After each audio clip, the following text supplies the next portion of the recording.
ಬೆಂಗಳೂರಿನ ಬೋರಿಂಗ್ ಆಸ್ಪತ್ರೆಯ ತಡೆಗೋಡೆ ಬಿದ್ದು ಸುಮಾರು 7 ಜನ ಸಾವನ್ನಪ್ಪಿರುವಂತಹ ಘಟನೆಗೆ ಸಂಬಂಧಪಟ್ಟಾಗೆ ಸದ್ಯ ನಾನೀಗ ಘಟನೆ ನಡೆದಂತಹ ಸ್ಥಳದಲ್ಲಿದ್ದೀನಿ. ದೃಶ್ಯದಲ್ಲಿ ಕೂಡ ನಾನು ನಿಮಗೆ ತೋರಿಸುವಂತಹ ಪ್ರಯತ್ನವನ್ನು ಕೂಡ ಮಾಡ್ತೀನಿ. ಅಂದರೆ ಪ್ರತಿನಿತ್ಯ ಈ ಒಂದು ಬೆಂಗಳೂರಿನ ಬೋರಿಂಗ್ ಆಸ್ಪತ್ರೆಯ ಈ ಒಂದು ಕಾಂಪೌಂಡ್ ಪಕ್ಕದಲ್ಲಿ ಪ್ರತಿನಿತ್ಯ ಏನೋ ವ್ಯಾಪಾರ ಮಾಡ್ತಿದ್ದಂತಹ ಸುಮಾರು 7 ಜನರ ಮೇಲೆ ಇವತ್ತು ಮಳೆ ಬಂದಂತಹ ಹಿನ್ನೆಲೆಯಲ್ಲಿ ಸುಮಾರು 35-40 ವರ್ಷದ ತಡೆಗೋಡೆ ಬಿದ್ದು ಸುಮಾರು 7 ಜನ ಸಾವನ್ನಪ್ಪಿರುವಂತಹ ಘಟನೆ ನಡೆದಿರುವಂಥದ್ದು. ಅಂದರೆ ಇವತ್ತು ಸಂಜೆ 5:05 ಸುಮಾರಿಗೆ ಗುಡುಗು ಮಿಂಚು ಸಮೇತ ಗಾಳಿ ಸಹಿತ ಏನೋ ಮಳೆ ಬಂದಿರುವಂಥದ್ದು. ಈ ಮಳೆ ಹಿನ್ನೆಲೆಯಲ್ಲಿ ತಡೆಗೋಡೆ ಬಿದ್ದು ಏನು 7 ಜನ ಸಾವನ್ನಪ್ಪಿರುವಂತಹ ಘಟನೆ ನಡೆದಿರುವಂಥದ್ದು. ಅಂದರೆ ಪ್ರತಿನಿತ್ಯ ಇಲ್ಲಿ ವ್ಯಾಪಾರ ಮಾಡ್ತಿದ್ದಂತಹ 7 ಜನರು ಏನು ಅವರ ಮೇಲೆ ತಡೆಗೋಡೆ ಬಿದ್ದಿರುವಂಥದ್ದು. ಈಗ ದೃಶ್ಯದಲ್ಲಿ ಕೂಡ ನೀವು ಆಗಲೇ ಗಮನಿಸ್ಬೋದು. ಅಂದರೆ ತಡೆಗೋಡೆ ಬಿದ್ದಿರುವಂತಹ ದೃಶ್ಯ ಮತ್ತು ಸಿಮೆಂಟ್ ಇಟ್ಟಿಗೆಗಳು, ಅಂದರೆ ಬೃಹದಾಕಾರವಾದಂತಹ ಸಿಮೆಂಟ್ ಇಟ್ಟಿಗೆಗಳಾಗಿರ್ಬೋದು ಅಥವಾ ಪಿಲ್ಲರ್ಗಳಾಗಿರ್ಬೋದು, ಇದು ಅವರ ಮೇಲೆ ಬಿದ್ದಂತಹ ಸಂದರ್ಭದಲ್ಲಿ ಅಂದರೆ ಉಸಿರುಗಟ್ಟಿ ಸಾವನ್ನಪ್ಪಿರುವಂಥದ್ದು. ಈಗಾಗಲೇ ಏನು ಬೋರಿಂಗ್ ಆಸ್ಪತ್ರೆಯಲ್ಲಿ ಈಗ 7 ಜನ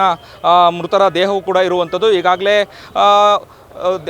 ಆಸ್ಪತ್ರೆಗೆ DCM DK ಶಿವಕುಮಾರ್ ಹಾಗೆ ಮುಖ್ಯಮಂತ್ರಿ ಸಿದ್ದರಾಮಯ್ಯರು ಕೂಡ ಭೇಟಿ ನೀಡಿದರು. ಹಾಗೆಯೇ GBಯ ಕಮಿಷನರು ಕೂಡ ಈಗಾಗಲೇ ಸ್ಥಳ ಕೂಡ ಭೇಟಿ ನೀಡಿದರು. ಹಾಗೆ ಹೊಸ ಸಚಿವ ಜಮೀರ್ ಅಹಮದ್ ಅವರು ಕೂಡ ಈಗ ಸ್ಥಳ ಪರಿಶೀಲನೆ ಮಾಡಿರುವಂಥದ್ದು. ಹಾಗೆ ಮೃತಪಟ್ಟಿರುವಂತಹ ಕುಟುಂಬಸ್ಥರೊಂದಿಗೆ ಮಾತನಾಡಿದರು, ಅವರಿಗೆ ಸಾಂತ್ವನ ಹೇಳುವಂತಹ ಪ್ರಯತ್ನವನ್ನು ಕೂಡ ಮಾಡಿರುವಂಥದ್ದು. ಈಗಾಗಲೇ ಮೃತಪಟ್ಟಂತಹ 7 ಜನ ಕುಟುಂಬಸ್ಥರಿಗೆ ತಲಾ 5 ಲಕ್ಷ ಪರಿಹಾರ ನೀಡುವಂತಹ ನಿಟ್ಟಿನಲ್ಲಿ ಈಗಾಗಲೇ ಸರ್ಕಾರ ಕ್ರಮವನ್ನು ಕೈಗೊಂಡಿರುವಂಥದ್ದು. ಅಂದರೆ ಇವತ್ತು ಏಕಾಏಕಿಯಾಗಿ ಏನು ಗುಡುಗು ಮಿಂಚು ಗಾಳಿ ಸಮೇತ ಮಳೆ ಬಂದಂತಹ ಹಿನ್ನೆಲೆಯಲ್ಲಿ ಈ ಒಂದು ಘಟನೆ ನಡೆದಿದೆ ಅನ್ನುವಂಥದ್ದನ್ನು ಕೂಡ ಹೇಳಲಾಗ್ತಿರುವಂಥದ್ದು. ಅಂದರೆ ಇದಕ್ಕೆ ಮುಖ್ಯ ಕಾರಣ ಏನಂತಂದರೆ ಏನು ಈಗಾಗಲೇ ಗೋಡೆಗೆ ಒಂದು ರೀತಿಯ ಯಾವುದೇ ರೀತಿಯಾದಂತಹ ಒಂದು ಬಲ ಇರಲಿಲ್ಲ. ಅಂದರೆ ಸುಮಾರು 30-40 ವರ್ಷ ಹಿಂದಿನ ಈ ಒಂದು ಗೋಡೆಯಾಗಿತ್ತು, ಮಣ್ಣಿನ ಗೋಡೆ ಅಂತ ಹೇಳಿ ಕೂಡ ಹೇಳಲಾಗ್ತಿರುವಂಥದ್ದು.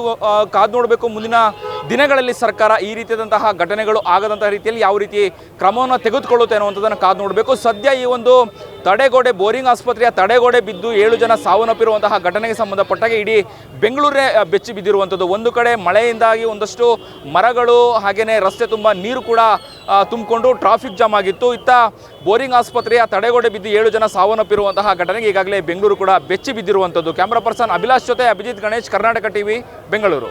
ನೀವು ಸಣ್ಣ ಆಗ್ಬೇಕಲ್ವಾ? ಅದು ಒಂದು ಉತ್ತಮ ಆಹಾರದಿಂದ ಸಣ್ಣ ಆಗ್ಬೇಕಲ್ವಾ? ಪ್ರತಿದಿನ ನಮ್ಮ ಜೀನಿ ಸ್ಲಿಮ್ನ ಯೂಸ್ ಮಾಡಿ ಯಾವುದೇ ಸೈಡ್ ಎಫೆಕ್ಟ್ ಇಲ್ದಂಗೆ ನೀವು ಸಣ್ಣ ಆಗ್ತೀರಾ.